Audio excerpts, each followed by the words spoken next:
Konečne som sa dostala ja k vyskúšaniu tohto nového McFlurry, ktorý je s popcornom a karamelom. Vyzerá to nejak takto a ten popcorn je tam teda dosť výrazne cítiť. Až to skúsim poriadne nabrať aj s tou zmrzlinou, aby som mala taký ten full experience z toho.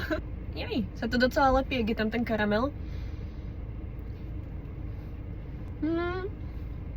Je to docela sladké, ale nie je to zlé. Za mňa ja mám osobne radšej teda ten McFlurry s lotusom, kde si mám ešte karamel. To mám určite radšej. Už by som si to znovu nedala. Nemám tam asi úplne nejak čo špeciálne vychváliť, ale nie je to zlé. Proste sladký popcorn so zmrzlinou. Ups. Dajte mi určite vedieť v komentári, či ste to už skúšali vy a čo na to hovoríte. Tu mám ešte viacej karamelu, takže ešte si to vyskúšame takto. Príde, že mi tu dali strašne málo toho karamelu.